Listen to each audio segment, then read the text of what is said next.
Tesla's top executive Zachary Kirkhorn just announced that he is leaving Tesla, but everyone is missing a very crucial detail about this. I haven't seen anyone talk about this today yet. I'll go through all the details first and then I will give you my take, but basically Tesla shares drop sharply after Musk announces the CFO is leaving the company for the second time. Oh, I see what I did wrong here. I pulled up the story from 2019, and we all know what happened next. Tesla stock absolutely collapsed, right? I know it's hard to believe looking at this chart because you don't even see where was the collapse, but Tesla stock actually did go down a lot, about 50% at one moment, but later it went way up, and it's still up about 1,000% from the moment the previous CFO left. So while this is not good news, this is not really so bad. That's not the crucial detail that everyone's missing. I'll get to that a little bit later. First, a few more details that are important. Mr. Kirkhorn will continue to serve Tesla through the end of the year to support a seamless transition.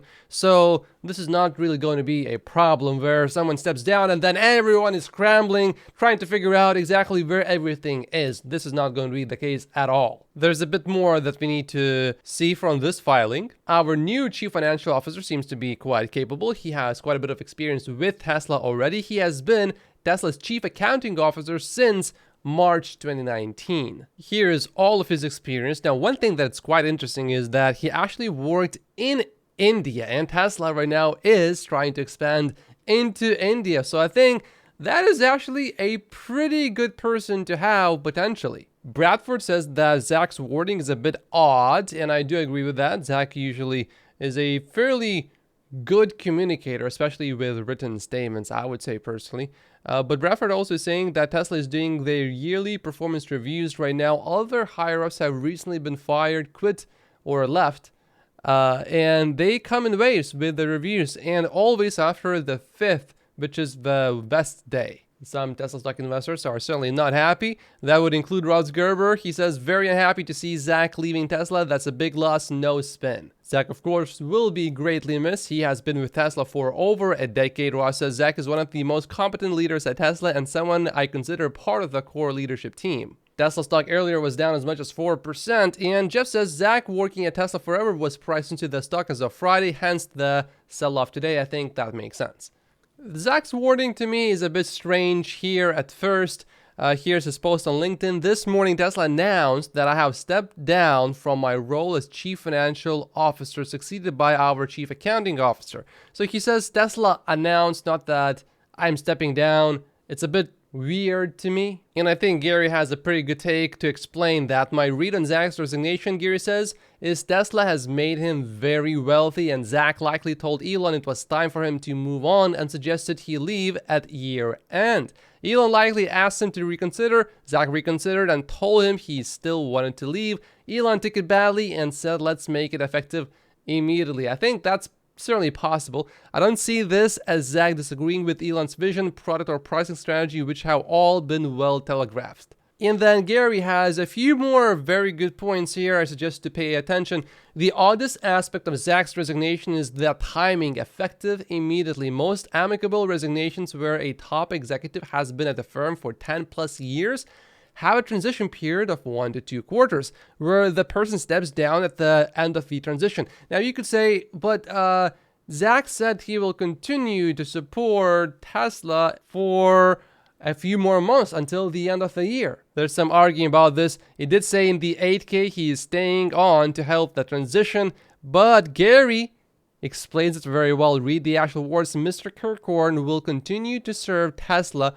through the end of the year to support a seamless transition. Serve means support. He's gone effective last Friday. Then Gary continues here. Nowhere in the 8K or Zach's LinkedIn post does it say Zach resigned. That opens the door to the question, was Zach fired, or did he disagree with Elon on some aspect of strategy, for example, price cuts or margins, or maybe succession? Maybe he was told he cannot be the CEO of Tesla ever. He's not really even considered, which is why, by the way, we don't want the board to officially announce who is actually considered to be a good contender to become the CEO. Otherwise, we might have more people like this who will leave Tesla, and we don't really want a whole bunch of people doing that at the same time. Not good.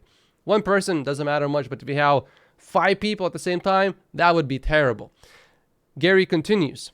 Either way, the market's knee-jerk reaction on CFO departures are that they are normally associated with bad news. Since nothing about Tesla is normal, I would not jump to that conclusion. I think that's a very good point right there from Gary Black. We all know how it is difficult to work at Tesla, especially if you are a top executive at Tesla. It's very intense, and maybe Zach just had enough of that. He's already almost 40, and maybe he just wants to live life. Now, one point that pretty much everyone is not really getting right, Zach does have quite a bit of Tesla stock. Pierre here says he has in excess of $50 million of Tesla stock, and while technically that is correct, that is missing the big picture here, which is the important, crucial part. And this has to do a lot with the video that I published on April the 9th. Why Tesla directors and board members aren't buying Tesla stock. This is a screenshot of one of Tesla's filings from a few months ago, and right here you can see how many Tesla shares Zach actually owns, and it's a mind-boggling amount. Everyone thinks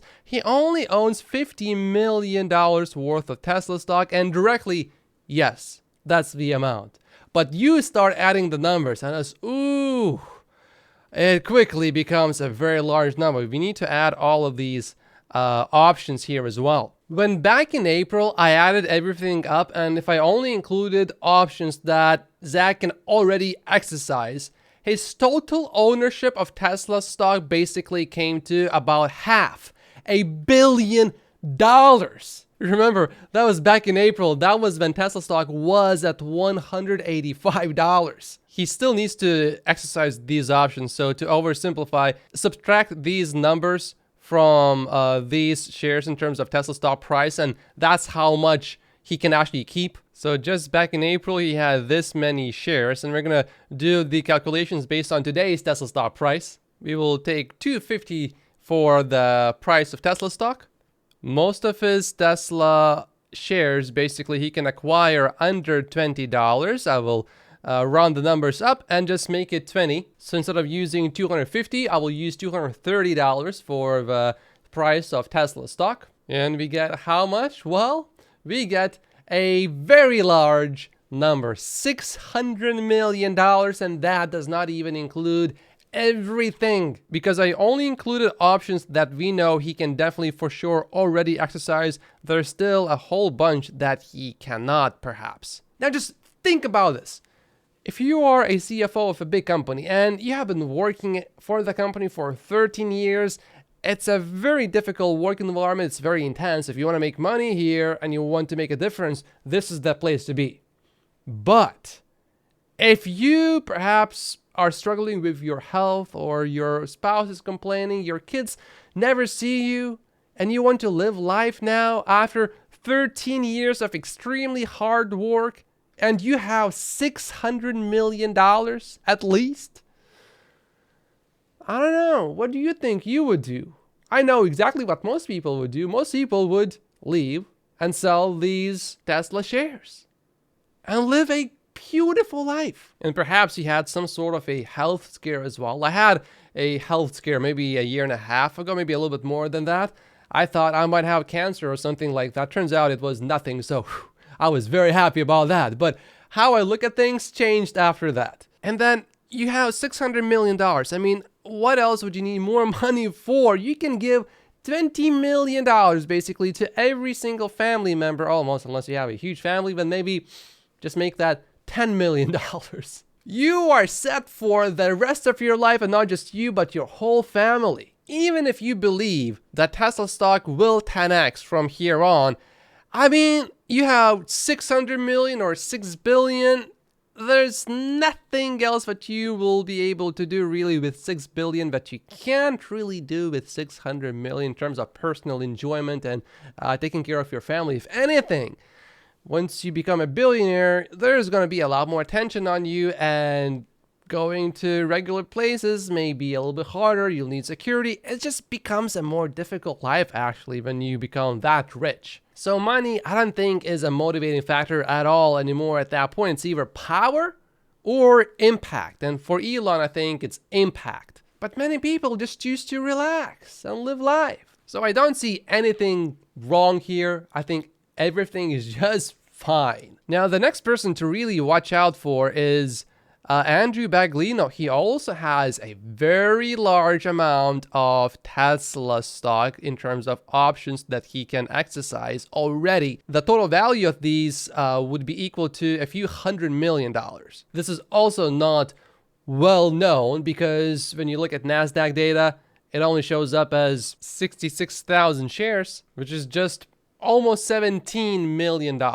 But in reality, Andrew has over 1 million Tesla shares, basically. So that's over $200 million, roughly. Another very important person to watch is Tom Zhu. He's very important to Tesla. And based on where Tesla stock was on April 11th, his stock options were worth $300 million back then. Tesla stock has risen significantly since then, so this number would be quite a bit higher now. And most of these options he can already exercise, and yet he's not selling. If he exercised these options, this is based on April 11th, he would have had $262 million because you need to pay some money to exercise these options. And right now, I think he would have well over $300 million. And yet you don't see them resigning. So you can't use the argument that Zach is resigning and there's something really wrong with Tesla because he has so many Tesla shares and he wants to sell these before Tesla collapses, let's say. Well, how come Tom Zhu is not doing that? How come Andrew Baglino is not doing that? How come none of the board members who own hundreds of millions of dollars each in many cases, how come none of them are really resigning and selling all of the Tesla stock immediately? Perhaps because there's something that they see in Tesla, something that they know that Tesla is going to do, something that in the long term will create even more value for Tesla as a company. So I'm not selling anything. I am buying more Tesla stock and I will take advantage of this dip that we are having right now. Although the market seems to have mostly corrected itself after being down about 4% at one point, it is now only down less than 1%. And YouTube says you should watch this video next, but if you haven't finished watching this Elon Musk interview, watch this one first. My name is Matt Posius. Like and subscribe if you haven't yet, and I will see you in the next video. Thank you so much for watching.